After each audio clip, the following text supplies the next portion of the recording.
Bonsoir DFJ, j'espère que tu vas bien. Alors, comme je disais, je suis au Gabon, précisément à Libreville. Voilà, et l'histoire que je vais raconter s'est déroulée dans les années 2012, 2011, 2012. Et à cette époque-là, maman et moi, en tout cas la petite famille que nous composions, à cette époque on louait encore. Donc ça s'est passé dans un quartier de Libreville. Voilà, en fait la victime c'est mon voisin. Et vous savez que quand on est petit, la plupart des petits garçons, quand ils naissent, ils suivent le match, ils veulent devenir des grands joueurs, devenir des footballeurs.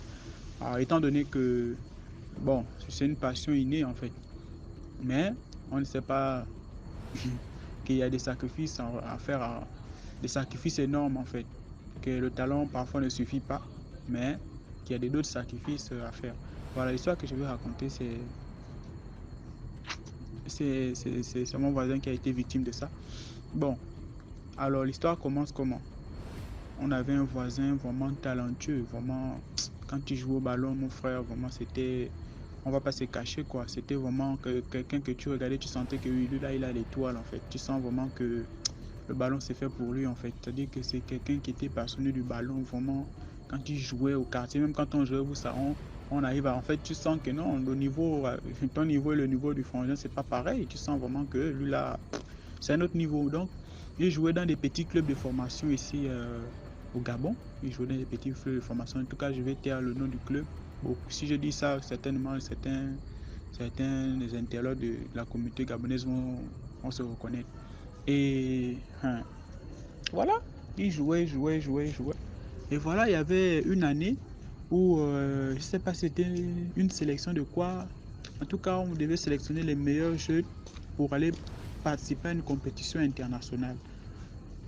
Oui, je crois que c'était ça. Et il s'avère que, bon, il devait faire partie de cette liste-là.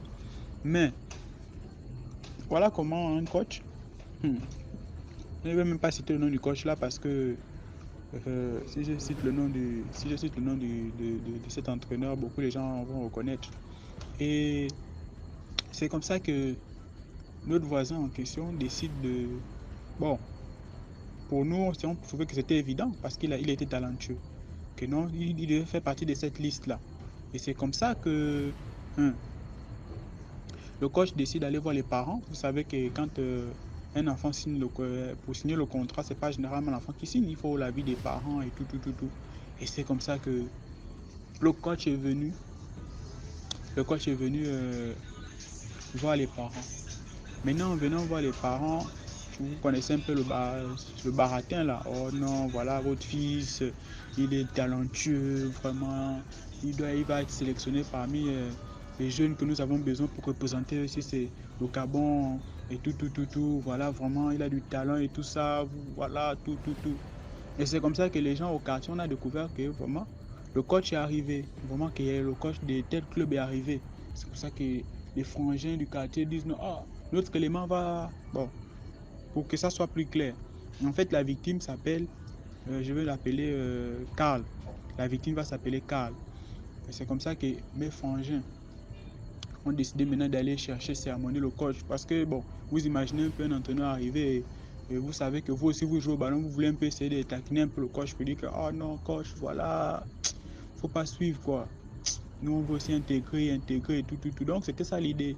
En attendant qu'il termine de l'entretien avec les parents de Karl pour que Karl puisse, une fois que Karl sort avec le coach, et du coup, on va profiter en fait de l'occasion pour dire, oh coach, on sait faire ça, on sait faire ça. Mais, il faut savoir d'abord, je vais d'abord signaler que lorsque le coach est arrivé voir les parents, il est passé par la grande route. Hein. C'est-à-dire, je vous assure que la grande route, c'est-à-dire la route où tout ça peut passer, tout. Maintenant, après l'entretien, c'est-à-dire que quand le coach des parents, le coach a terminé de faire l'entretien avec les parents de Karl, qu'est-ce qui se passe? L'entretien est fini. Maintenant, il va falloir que le coach puisse retourner chez lui. Maintenant, on a constaté que, bon, au début, on n'a pas d'abord soupçonné quelque chose, mais lorsque l'entretien est terminé, Karl raccompagne le coach à, à sa voiture. Et c'est comme ça que pendant qu'ils sont en train de marcher, nous, on était loin. On était vraiment loin. On était en train de courir pour chercher là, le rattraper. Ouais, pour essayer un peu, ça, pour essayer d'aller un peu dire aussi au coach que, ah, coach, on veut venir faire les tests là-bas au club, machin, tout, tout, tout. Pendant qu'on est en train de marcher pour chercher à le rattraper, on se rend compte que ils allaient vite, quoi. Mais la différence, c'est qu'ils ne sont plus passés par la grande route. Là, ils sont passés maintenant par le pivot, comme on dit, c'est-à-dire les pistes, quoi, pour accéder maintenant à la grande route pour que le coach puisse retrouver sa voiture. Mais maintenant, pendant qu'on était en train de marcher, on suivait, on disait que, ah, faisons vite, on doit aller rencontrer le coach là, parce que si on rate l'occasion là, peut-être que notre chance aussi, il va nous sélectionner, tout, tout, tout. Voilà, voilà, vous voyez un peu le dynamisme là. Tu penses que toi aussi, tu veux être sélectionné comme l'autre. Maintenant, en marchant, on s'est rendu compte que bon, s'il est là trop tard, ils sont déjà loin et tout, tout, tout, tout.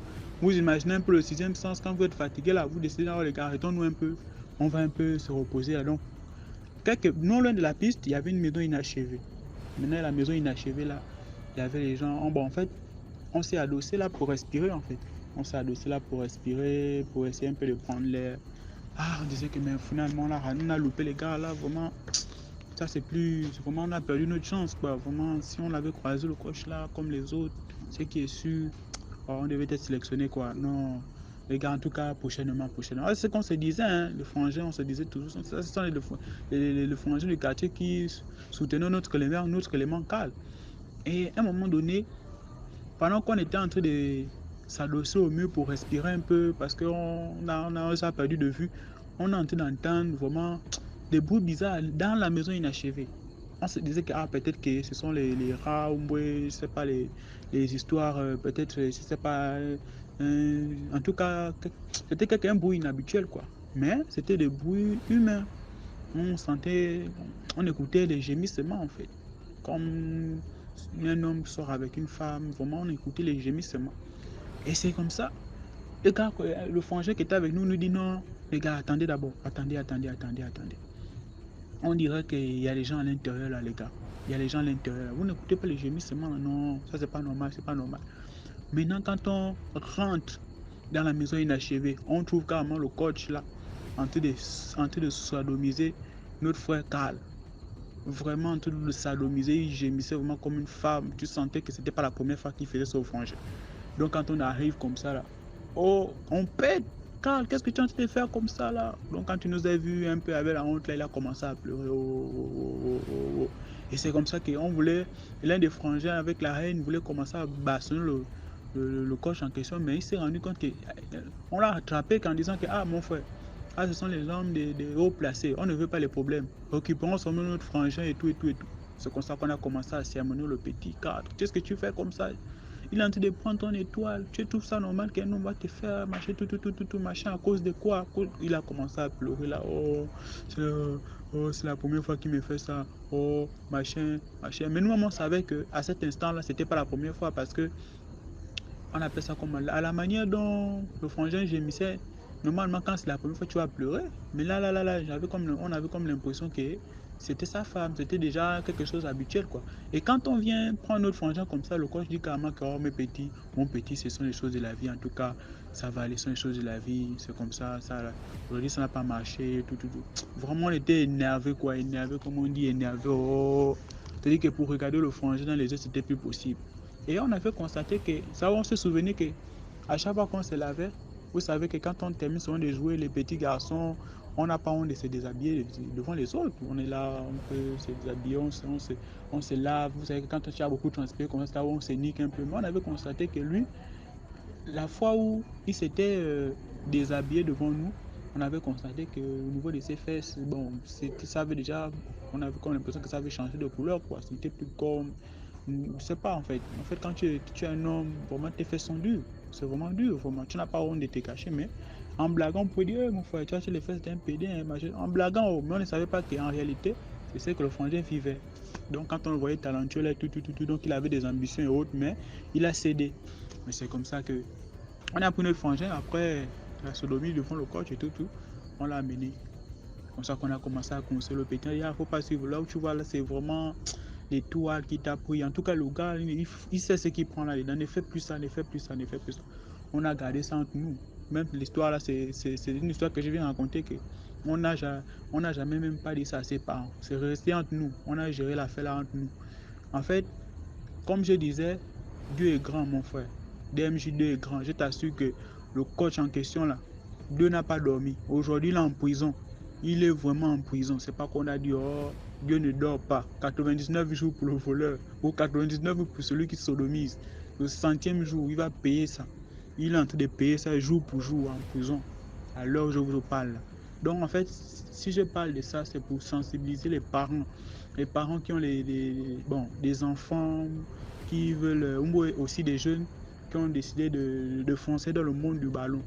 Vraiment, de faire vraiment attention parce que ces pratiques-là en Afrique sont trop courantes. Je ne sais pas si c'est en Europe aussi à ça, mais en Afrique, c'est trop courant. L'affaire de péder les enfants d'autrui, là, soit disant que oh, tu vas être un grand joueur, tu vas être... Moi, je ne sais pas comment les grands joueurs en font, mais moi, ce qui est sûr, moi, je parle de ça pour sensibiliser, pour réveiller les consciences des parents. Vous voyez, un coach qui est toujours derrière votre fils, toujours, il y a un problème. Faut vraiment voir ça. Aujourd'hui, le coach que je vous dis là, certains gamins vont savoir de qui je parle. Il est en prison. Aujourd'hui, il est en prison. Maintenant, quand on revient maintenant à la vie normale, nous, on frangin en question, il n'est plus rien. Vraiment, oh, c'est vraiment dommage, quoi. Il n'est plus rien, je vous assure. Le ballon là, il ne joue même plus. Aujourd'hui, c'est maintenant la drogue, les femmes, le vin. Vraiment, il ne ressemble plus à rien. Il est devenu mince, chétif comme non. Une personne qui était en forme, remplie de talent, s'est fait sodomiser. On l'a tout pris. Le gars là l'a tout pris. Le gars là l'a tout pris. Mais comme Dieu ne dort pas, le coach en question, il est en prison. Je ne vais pas citer son nom. Il est en prison. Dieu est bon. Donc, c'est un peu ça ce que je tenais à partager. Vraiment sensibiliser les parents pour que si votre fils a de talent de ballon et tout ça, de foot et tout ça, en tout cas, orientez-le, suivez-le à la loupe, vérifiez tout. C'est un peu ça en fait. Bon, ça, je veux raconter une prochaine histoire qui concerne ma pauvre famille prochainement. Merci. Merci de liker et partager. Pour moi, c'est important de partager ce message. Merci d'avoir regardé jusqu'à la fin. C'était DMG TV, les histoires mystiques comme d'habitude.